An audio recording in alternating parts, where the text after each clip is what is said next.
نحمده ونصلي على رسوله الكريم اما بعد معزز و مکرم ناظرین اکرام 106واں سالہ عرس شیخ الاسلام علیہ الرحمت و رضوان اور 150 سالہ یوم تاسیس جامع نظامیہ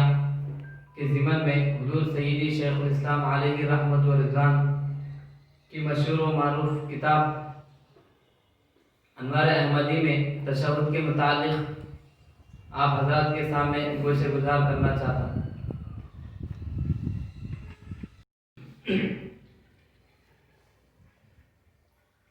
حضور سیدی شیخ الاسلام علیہ الرحمت و رضوان اپنی کتاب انوار احمدی صفحہ نمبر 155 میں تشہد سے متعلق فرماتے ہیں، تشہد میں سلام انشائیہ ہے۔ حضور اکرم صلی اللہ علیہ وسلم کی حیات جاویدانی اور دور نزدیک کی ہر بات سماعت فرمانے کا انکار کرنے والے تشہد میں سلام انشائی ہونے کا بھی انکار کرتے ہیں۔ سلام انشائی ہونے کے اس بات میں حضور سیدی شیخ الاسلام علیہ الرحمت و رضوان فرماتے ہیں، اب یہاں یہ امر پیش نظر ہے کہ اس سلام کی کس قدر اوقات ہے جو عین نماز میں ضروری ٹھہرایا گیا، حالانکہ نماز عبادت محضہ ہے اور ظاہر ہے کہ عبادت میں توجہ صرف معبود حقیقی کی طرف چاہیے۔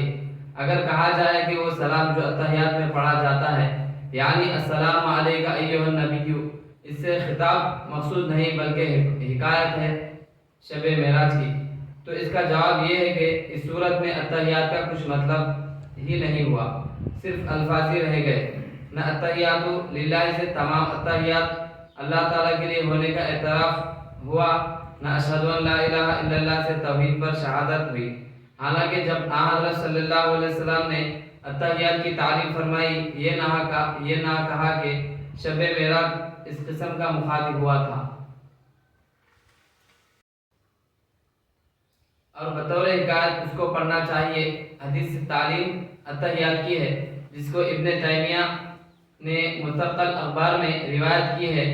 ان روایت سے کسی میں یہ بات نہیں ہے کہ وہ سلام بطور حکایت پڑھا جائے۔ پھر جب حکایت ہونا اس کا ثابت نہ ہوا تو معنی مقصود بالذات ہوئی ہے، جس سے ثابت ہوا کہ انشاء کہا جائے، جیسا کہ شیخ عابد سندی نے طوالع الانوار شرح در مختار میں اس کی تصریح کی ہے، کما سجی۔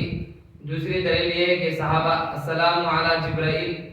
و میکائیل، اور بروایت امام احمد بن حنبل السلام علی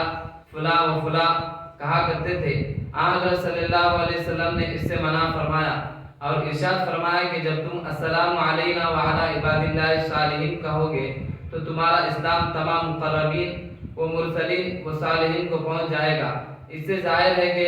یہ سلام بطور انشاء ہے، نہ بطور حکایت۔ اگرچہ حضرت صلی اللہ علیہ وسلم کو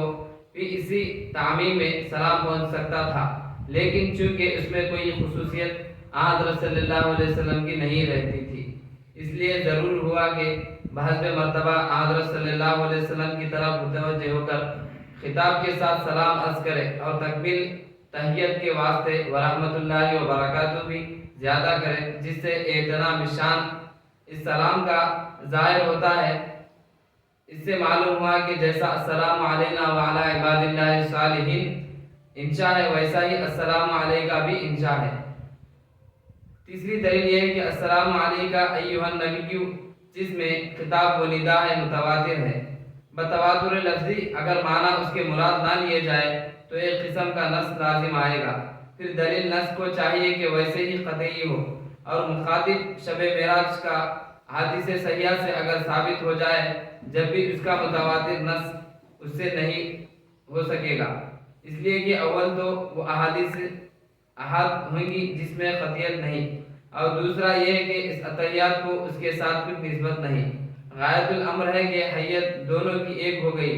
لیکن اس سے لازم نہیں آتا کہ اس کی حکایت ہو، بلکہ وہاں جیسا حق تعالیٰ نے بطور انشاء فرمایا تھا ویسا ہی یہاں مصلی بطور انشاء عرض کرتا ہے۔ آخر میں اللہ تبارک و تعالیٰ سے دعا ہے کہ ہم سب کو حضور شیخ الاسلام علیہ رحمت الرضوان کی تعلیمات پر عمل کرنے کی توفیق عطا فرمائے۔ وما علینا الا البلاغ، وآخر دعوانا